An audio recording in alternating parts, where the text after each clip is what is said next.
ujeedada shirka ayaa ahaa sidii loo heli lahaa sharci iyo weliba nidaam lagu hago sharciga maalgashiga dalka Soomaaliya si loogu guuleysto dib u soo celinta ilaahi dhaqaale dalka Soomaaliya oo meesha ka baxay 20 sano ee la soo dhaafay. Kulanka ayaa waxaa ka soo qayb galay mas'uuliyiin ka tirsan rugta ganacsiga Soomaaliyeed, aqoon-yahano, khubaro ka socday gudaha iyo dibadda dalka Soomaaliya, wakiilo ka socda culimaa u diinka qaybaha kala duwan ee bulshada. Gudoomiyaha rugta ganacsiga Soomaaliyeed Maxamuud Cabdi Cali Gabayre ayaa ugu horeyntii furitaanka kulanka ka hadlay wuxuuna faahfaahin ka bixiyay ajandaha iyo ujeedada kulankaasi. Soomaaliyeed oo muhiimkiisa ahay inaan maanta wax iska bilaabno waxaan iska tusaalayno talada tusaalana aan ka dhiibano dhammaanteen sharciga maalgashiga dalka oo dhugtiin uusan cid gooni ah uusan u gaar ahayn oo dalkeena dhammaantiis wax kuseeya oo yahay anaga ganacsi ahaan waa soo dhaweynaynaa sharciga maalgashiga dalka sababtoo ah dalku ma horumari karo haddaan loo helin mid maalgashata dalkeena oo gudaha iyo dibadda labadaba ah maahan marka wax gooni ah ganacsatada keliya waa wax dalkeena oo dhan kuseeya oo dhammaanteen aan isleenahay waxa la maalgashan doono iyo waxa la wada rabi doono iyo waxa la rabo in wax lagu wada helo wax ummadaan ay wada leedahay dhammaanteen marka taladeeda waxaa wadale dhammaanteena wadale inaan iswada toosino inaan tala fiican nagu soo baxnaan insha allah haddii la yidhaahdo kan mid ka horeyaan qabanay oo aan tala ku siinaynay xildhibaanada ayagoo ururada saaba kala duwan ay hore isu arkeen maantana kii hore waa uu ka ballaaran yahay umaraa isugu timid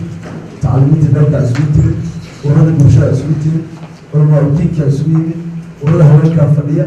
cidna kama maqnaa dadkii aan isleenahay waxaan talanka galaa barnaamijkaas waa mahadsantihiin anigaa fataahay doodhow dhexda ka dhalan doontaa qaar ka mid ah khubaradii ka soo qayb gashay kulankaasi ayaa soo bandhigay macluumaad ku saabsan ahamiyadda uu leeyahay in maalgashi lagu sameeyo dalka waxaana ka mid ahaa qodobadii ay soo bandhigeen ugu muhiimsanaa in maalgashiga shisheeye uu qayb ka noqon karo abuurista fursado shaqo, sare u qaadista dhaqaalaha dalka iyo in shirkadaha iyo ganacsatadu ay ku tartamaan dalka Soomaaliya taasi oo ka qayb qaadan karta horumarka dalka. Agaasimaha rugta ganacsiga Soomaaliyeed Cabdi Abshir Dhoore oo isna goobta ka hadlay ayaa sheegay in shirkan uu socon doono muddo ku siman 2 maalmood kadibna la soo saari doono warmurtiyeed ku saabsan natiijooyinka kulanka ka soo baxay. meesha cilmi baa la isku dhaafsan waxaa loo dalgeli doon mustaqbalka Soomaaliyeed ayay samayn doonta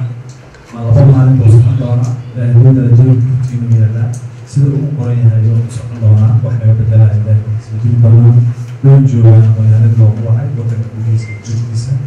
janaba la joogta qaarkood oo loo yihiin laakiin marka ay hal kala dareemi doonaa ilaahay rabta markii faqada laga soo noqdo qolka kale ee shaqada ku bilaaban doonta shanqol oo soo meeshan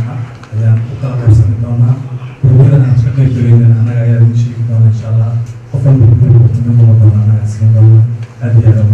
waan ay ahayd markii kulan ay la qaateen guddiga dhaqaalaha warshadaha iyo ganacsiga baarlamaanka Soomaaliya waxaana la filayn ugu dambeyntii arimahani loo bandhigo baarlamaanka si uu u meel mariyo. Cali Cabdulqaadir Cali, telefishinka qaranka Soomaaliyeed, Muqdisho.